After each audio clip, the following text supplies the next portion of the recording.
నమస్తే. ఆర్ఎస్ న్యూస్కి స్వాగతం. నిజాన్ని నిర్భయంగా తెలియజేస్తూ వాస్తవాలతో మీ ముందుకు రాక్ఫోర్డ్ న్యూస్.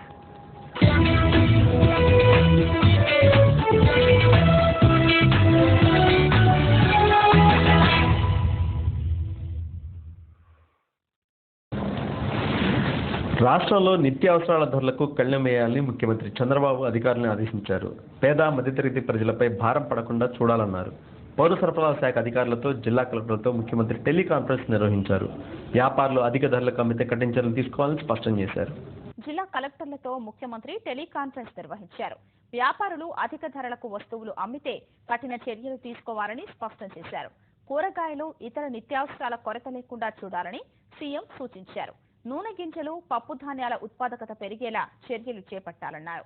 ధరల నియంత్రణపై పౌర సరఫరాల అధికారులు ప్రతిరోజు పర్యవేక్షించాలని టెలికాన్ఫరెన్స్ తో ముఖ్యమంత్రి అధికారుల్ని ఆదేశించారు. జీఎస్టీకి ముందు, తరువాత ధరల వ్యత్యాసంపై బేరీజు వెయ్యాలని సూచించారు.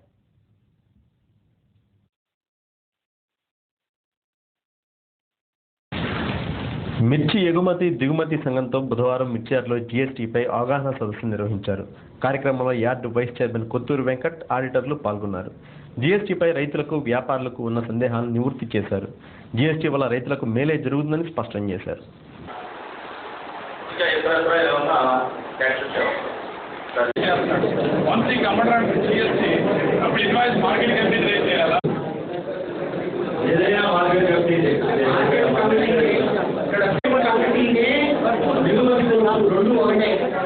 మార్కెట్ కమిటీ కూడా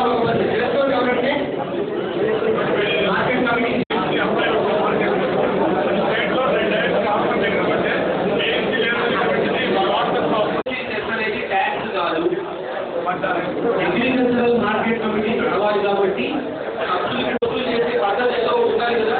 అందుకోసం ఈ ఏఎంసీ అనేది పూర్తి ఫార్మర్ దగ్గర కొన్నాం.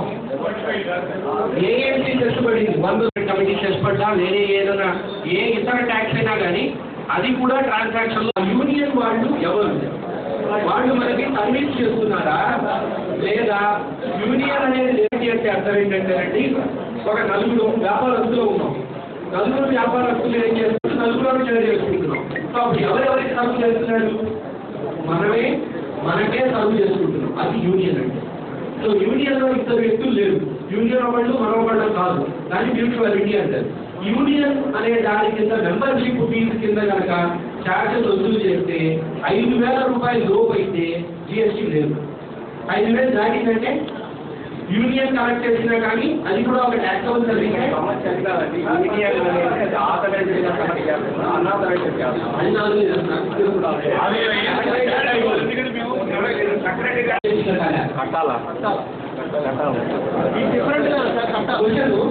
అగ్రికల్చరల్ మార్కెట్ కమిటీ కూడా ఒక వ్యాపారస్తులాగా జిఎస్టీ రిజిస్ట్రేషన్ పొంది ఏఎంసీ మీద వసూలు చేస్తున్న ఏఎంసీ మీద జిఎస్టీ కట్టాలి.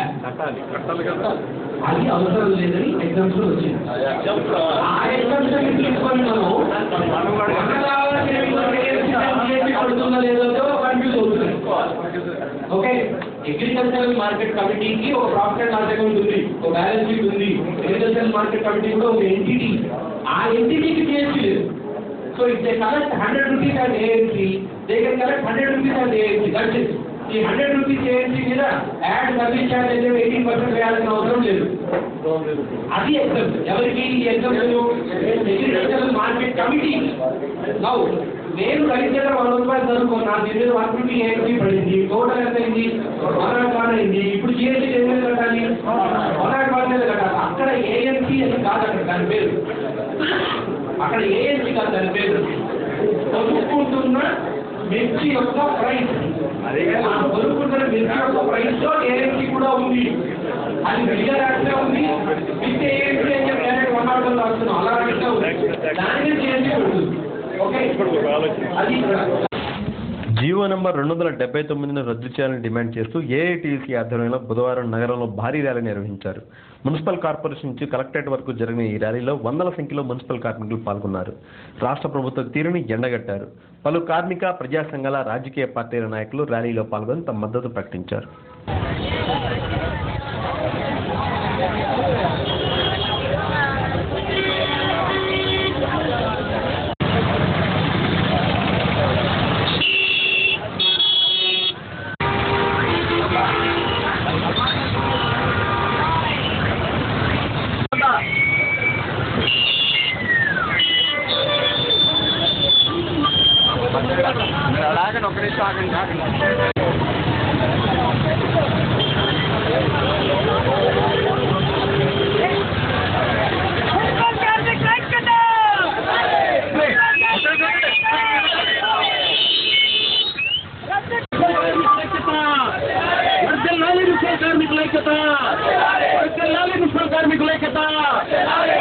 మున్సిపల్ కార్మిక సంఘాల ఐక్యత, మున్సిపల్ కార్మిక సంఘాల ఐక్యత. రద్దు చేయాలి 279 జీవోని, రద్దు చేయాలి 279 జీవోని, రద్దు చేయాలి 279 జీవోని, అమలు చేయాలి 151 జీవోని, అమలు చేయాలి 151 జీవోని, అమలు చేయాలి స్కిల్డ్ సెమీ స్కిల్డ్ వేతనాలను, అమలు చేయాలి స్కిల్డ్ సెమీ స్కిల్డ్ వేతనాలను, రద్దు చేయాలి కార్మికుల పట్టణ 279 జీవోని, రద్దు చేయాలి 279 జీవోని. రాష్ట్ర వ్యాప్తంగా మున్సిపల్ కార్మికులు, ఉద్యోగులు ఈ 3 రోజుల సమ్మె ఏప్రిల్ కావాలని మేము కోరుకుంటున్నాం. వారు డిమాండ్ చేసే ఆర్టికల్ 279 రద్దు చేయాలని, అలాగే ఆర్టికల్ 151 అమలు పరచాలని న్యాయమైన కోరికలకి మేము మద్దతు.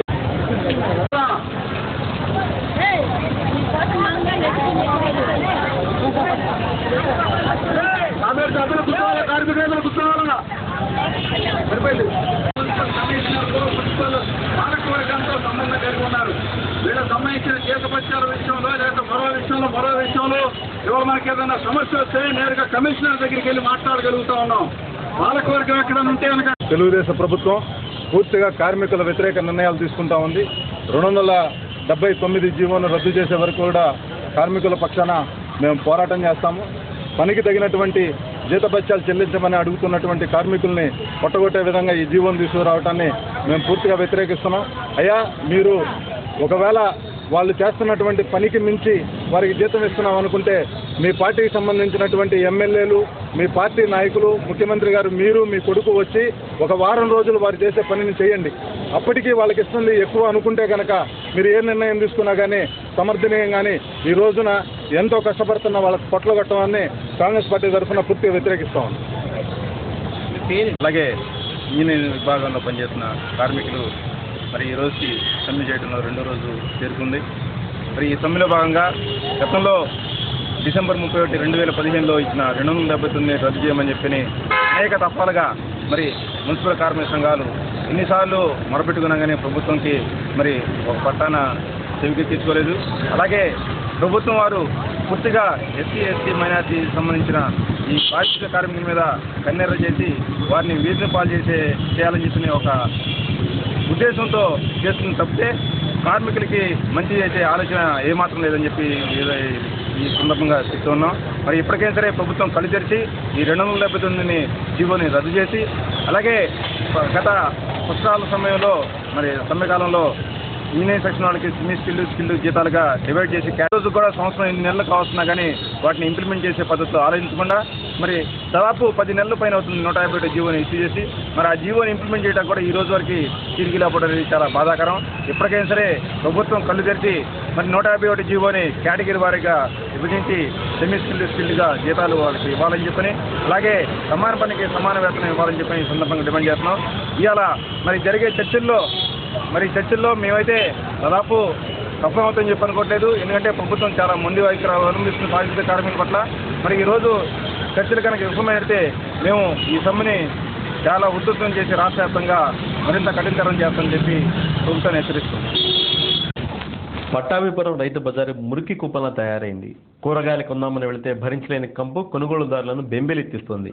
పారిశుద్ధ నిర్వహణ సరిగా లేక అపరిశుద్ధ వాతావరణంలో వ్యాపార కార్యకలాపాలు నిర్వహించాల్సిన దుస్థితి.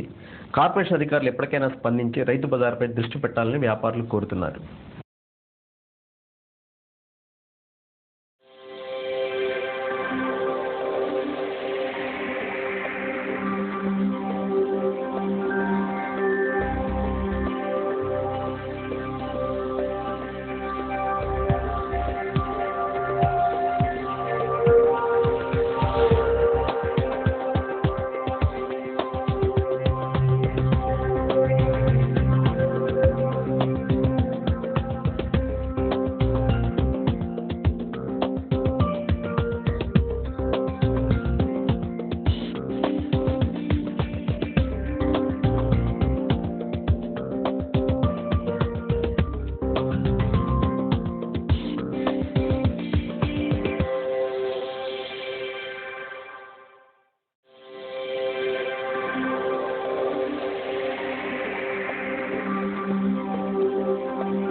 ఇక్కడ?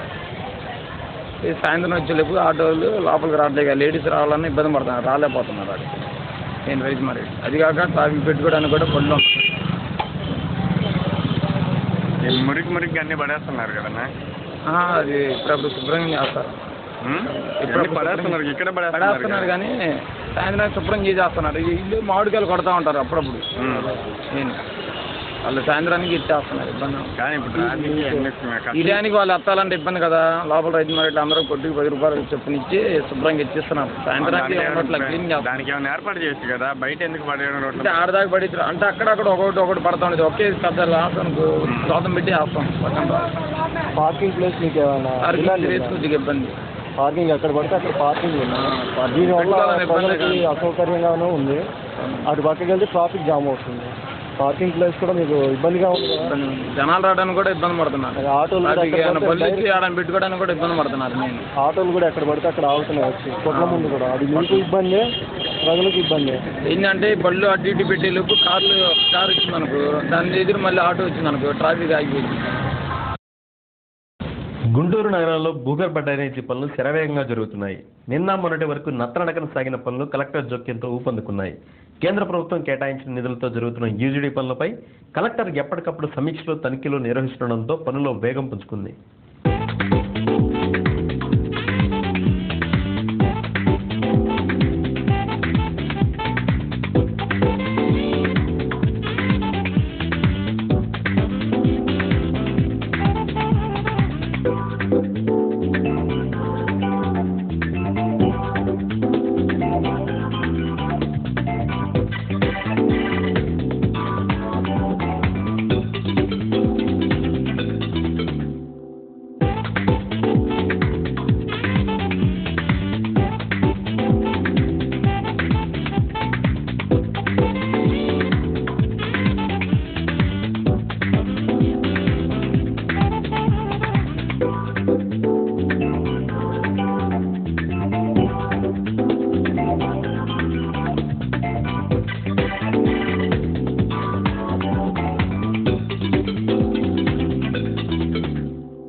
ఈ వార్తలు ఇంతటితో సమాప్తం.